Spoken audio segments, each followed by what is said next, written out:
Hello Internet, and welcome to my live reaction for the Cuckoo's Fiancee, Chapter 42. When we last left our heroes, we found out that Nagi's real goal in going to the study camp at all was to do stargazing, a hobby we've never known he has, and that he's apparently obsessed with. He'd been enjoying himself with his friend when he got a text from his mother about Sachi's fever not coming down and how she was in the hospital. And so he abandoned everyone without saying anything and ran back to the hospital. Not the biggest fan of, especially how romantically they played that scene up. But I just feel like Nagi leaving without saying anything is just kind of a dick move. But yeah, anyway, I think that's kind of the end of the study camp arc. We didn't really see them come home, or the rest of the gang come home, so maybe not, but who knows. So let's jump right on into Chapter 42. We have the magazine cover here with Erika, Sachi, and Hiro, along with just other manga in this magazine. 42nd Foul, who is it? And we see the gang in front of a wall with graffiti. I want to paint the world all in our colors, layer after layer. 42nd Foul, who is it? Record-breaking series. To commemorate the fastest 10 reprints in Kodansha history, here's the second of 2 consecutive color pages. Oh, so I remember that line being in last week's issue, and I thought that was about 2 pages in the same chapter, but it's 2 consecutive color covers. So yeah, this is real nice. And I do like that Yoshikawa goes all out on the colors with the graffiti background. She's really getting her money's worth there. Nagi suddenly disappeared during the study camp. What does Erika think of Nagi's bold decision? And so we're back at Erika and Nagi's house. And we see Nagi back, kneeling in front of the doorway. As he gets a text he looks at a text from Erika. Where do you go, Nagi-kun? Sorry, I was worried about Sachi, so I headed home. For real? I think he's just looking at past text messages. I don't think he sent this now, given how last chapter had, Erika and Hiro and Asuma all, comment on it. And Nagi's, holds his head in his hands, embarrassed. And he rolls around in agony. This is so embarrassing! I want to die! What's wrong with me? Why would I just take off like that? Well, no, she's my family. Obviously I would. Right? I'm glad he's acknowledging how stupid his choice was last week. He should have at least said something. You know, they just, look over and he's vanished. Which is just a dick move. And just then, I think this is Erika. I'm home. Ah, holy crap! And she walks in, still with, her luggage. To find Nagi still kneeling in the doorway, and she asks, why were you waiting in the doorway? Welcome home, madam. You return early. Also interesting thing, there was the whole thing at the study camp that she had not brought a change of clothes, and yet this is not the same dress she left in. So there's my first nitpicky comment of the night. Anyway, Erika just walks past him. I mean, yeah, you took off. We ended up heading home early. How dreadful. 1,001 pardons. And then Erika turns back to him, seriously. So, how's Sachi-chan? Oh, they didn't want to take any chances, so she stayed overnight at the hospital. Huh? She was discharged this morning. She's at my parents' house, resting. So did Erika not know how bad Sachi was? That's why he left. She must have known. Or, though if all he said was, I was worried about Sachi, he may not have properly conveyed the situation to her. But she breathes a sigh of relief. Oh, wow, thank goodness. You weren't responding to my messages. And Nagi turns back. I'm sorry for taking off like that. I don't even know why I did that. I just kind of lost myself. And Erika giggles at him. For real? Siscon much? And it's just a thought that Nagi's imagined. That's exactly what she'd say. Brace yourself, Nagi. And Erika says, wow, being so worried about your sister you rushed home? Here it comes. To think there's people out there just spring into action like that. I can hardly believe it. That's so wonderful. Nagi is fully taken aback by the truth of Erika's feelings. Interestingly, this was not her initial reaction. um,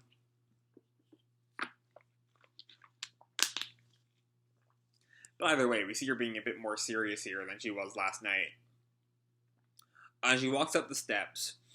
Nagi just watches her go, shocked. Wait, what? And then he gets back to his room and he's studying sometime later, and he thinks back to what Erika said. I can hardly believe it. That's so wonderful.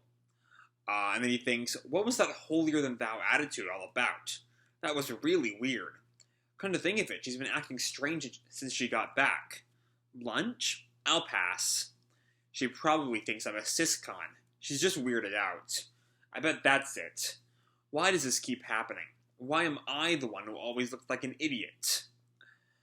And then he as he gets further and further into his head, he continues. And another thing. Ever since Sachi started living here, my parents are constantly getting into my business. And Sachi giggles at him. You're so lame, Nagi. Mama Umino, someone's in a mood. Papa Yohei, what's the matter, son? Homesick? It's not like that with Amino-san. She doesn't have much to do with her family. I mean, she doesn't exactly have a happy home life, Nagi. She doesn't exactly get along with her parents. I don't really know anything about her. Nagi suddenly stands up, determined. As I recall, there was something in the blurb from last week's chapter about this, right? Something about next time Nagi deals with Erika's secret, which I figured was the guy she mentioned her social media was for back during the field trip arc. But maybe it's about her father and what exactly their relationship is. Anyway, we see, I think this is, we see a train, so maybe it's Hiro and Shion. Erika-chan didn't waste any time updating her Instagram. And yeah, it is the two of them. She used the picture I took, Hiro points out. We see a picture of her, I should have described this first. A picture of her silhouetted against the Leonids. And Shion just blushes. Lucky! I'm not in any of the pictures, huh? She's doing you a favor. She's famous. You just be asking to get doxxed. What a sweetheart! Right, because as a reminder, Hiro is now on team Shion x Erika. So she's definitely framing this in a pro-Shion way for him. Though also, given the trouble that Nagi has gotten into over his relations with Erika, she's not exactly wrong. Anyway, the intercom rings out. Arriving at Shibuya, and Shion tells Hiro, well, this is my stop. Okay, see you tomorrow. Oh, hey, Hiro-chan. Yeah? You remember our deal? You still on board? This is bringing out exactly what I just brought up. As they both flash back to Hiro asking Shion, how about I help you out? And Shion nods. I'll give it some thought. You the best, and he salutes. And then the train leaves.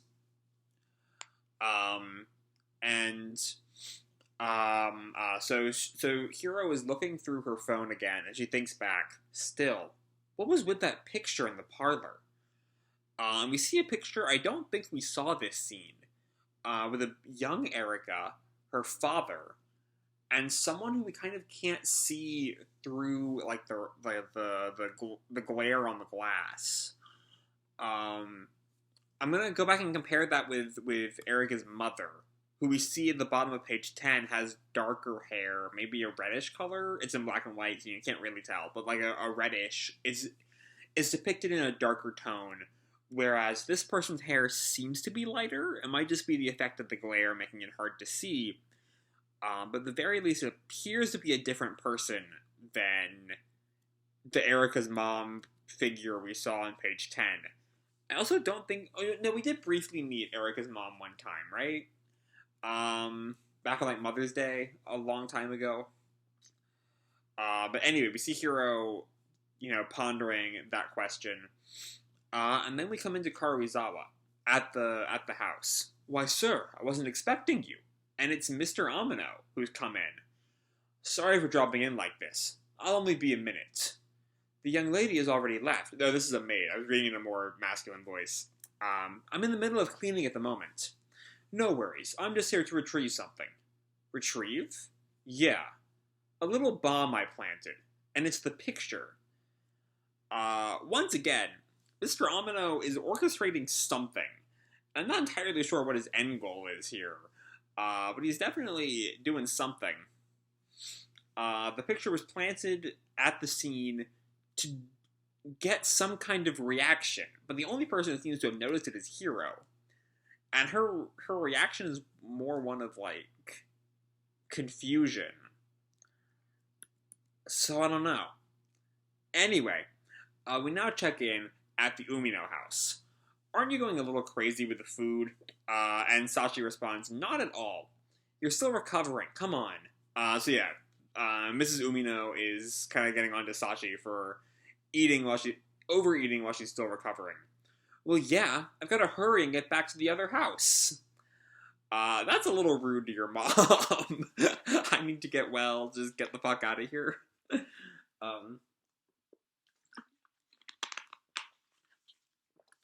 And Mama Umino just, looks at her, and Sachi, holds out the bowl. Seconds, please. You ate it all. And then we see Erika by the pool, looking on her phone. And Nagi comes in. Nagi-kun? What are you...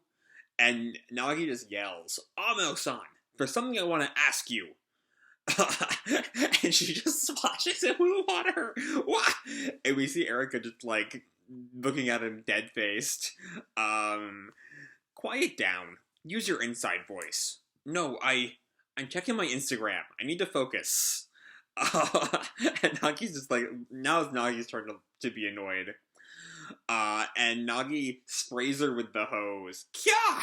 And she looks back angry. What was that for? And Nagi, payback. What? What's your deal? What's my deal? I keep ending up as the butt of a joke. It's pathetic. Are you talking about the camp? You're just being petty, aren't you? No. Maybe. Yeah. Just coming right out with it, Yeah. At a certain point, even Nagi is self-aware. There's a bit of a pause in their rapport as Erika sighs and Nagi says, you said something before. That there's someone you're trying to reach. I figure the way I am with Sachi. That's how you are with them. I want to know. Who is it? So there's our title line. And we see Nagi, despite saying that he's gonna leave that to Erika, at this point he wants answers. He wants to know exactly what is Erika's truth. And maybe she'll answer, maybe she won't. Erika's reaction is one of kind of shock that he's even going there. And she stands up and grabs a bucket of water and just splashes it on Nagi. And he can only react, huh? And then he's just kind of stunned. What took you so long? You big dork? Okay. That's not the reaction I was expecting. So I take it you worked up your nerve? Yeah. And we see a narrator. And with that, the wheels of destiny begin to turn, inexorably and irreversibly. Erika's serious expression speaks to the gravity of her story, but Nagi faces destiny with new resolve. Next time, Nagi revs his second-in-his-year mind for Erika's sake. See you in the 43rd foul. No wonder I thought something was strange. Okay. Alright. So, let's start to dig into this chapter. At first, it seems to be more... the first half of it, really, is kind of more playing on the kind of cis-con jokes that last week's ending kind of leaned into, and that I'm, openly not a fan of. If you've seen any of my other 40 Cuckoo's Fiancee videos. But then it all kind of turns as Nagi starts to like try to figure out what was up with Erika's reaction. And he eventually comes back to the field trip, the person he's trying to reach. She's trying to reach, I mean. Which is also tied into this picture that Mr. Umino planted at the Karuizawa house. That seemed to have done something, even though seemingly only Hiro saw it. Which means that somehow, it means that I'm not entirely sure what it accomplished, you know? Because, like, the people who would have been impacted by it would have been definitely Erika, and given that Mr. Amino seems to want to, his whole goal is to get Erika and Nagi together, be Erika and Nagi would be the people who would notice it, right? So what exactly, given that seemingly only Hiro saw it, at the very least, if Erika saw it, she didn't react to it. And yet also, is the kind of thing that Hiro can see and realize it's kind of weird. And so I don't know what that's about. I mean, my first thought is like a real mom, that Erika's mother is not her biological mother, but of course she's not her biological mother because Mrs. Umino is her biological mother. But then maybe the you know, unseen woman in the picture is Naki's biological mother. But then who is she? Why would she matter? Given that Nagi has never met her. I don't know. I can't figure out what that bomb would be. I don't know. I don't have any idea. Like, specifically is the fact that Hiro sees it that makes it weird. Like, if it was Erika, given where it's placed, it could be tied into the person Erika wants to reach. You know, given that we see the picture, you know, a couple of scenes before this conversation between Nagi and Erika. And yet it's Hiro. The picture is inexorably tied to Hiro because she's the one who points it out to us. She's the one who realizes there's something weird about it. And so it has to be something that Hiro could understand is weird. And I can't quite think of something that fits all of those things that the picture has to be. So I have no idea what is up with the picture.